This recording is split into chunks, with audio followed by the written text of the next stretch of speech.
অনেকেই বলছেন, শুনতে পাচ্ছি প্রচুর পরিমাণে আপনার রিলস বা ইউটিউবে, যে দক্ষিণ দিকে কোনোভাবেই আপনার দরজা করা যাবে না, এমনকি জানালাও যেন না থাকে।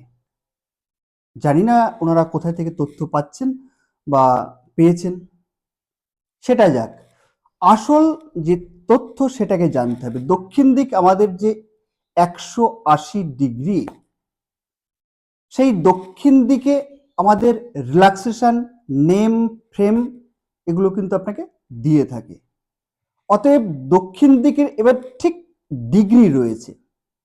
আপনি যদি 160 ডিগ্রি থেকে 180 ডিগ্রির মধ্যে আপনার দরজা মেন এন্ট্রান্স করে থাকেন, তাহলে আপনার বাড়িতে শুভত্ব আসবেই এবং আপনার রিল্যাক্সেশন, নেম, ফেম এবং ফিনান্সিয়াল গেন কিন্তু আপনার 100% হবে। সেক্ষেত্রে কোনো রকম আপনার সমস্যা হবে না। এটা পরীক্ষিত, প্রমাণিত এবং শাস্ত্রমত তথ্য।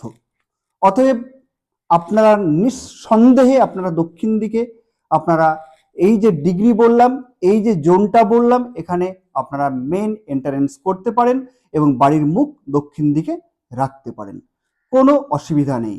এবার জমের ব্যাপারটা আমি এটা পরে আসব, যে দক্ষিণ দিকে কেন জমের দিক বলা হয় এবং এই জম কি সত্যি আমাদের মৃত্যুর দিকে ঠেলে নিয়ে যায় এবং নেগেটিভিটি তৈরি করে, সেটার বিষয়টা পরে বিস্তারিত আমি জানাবো।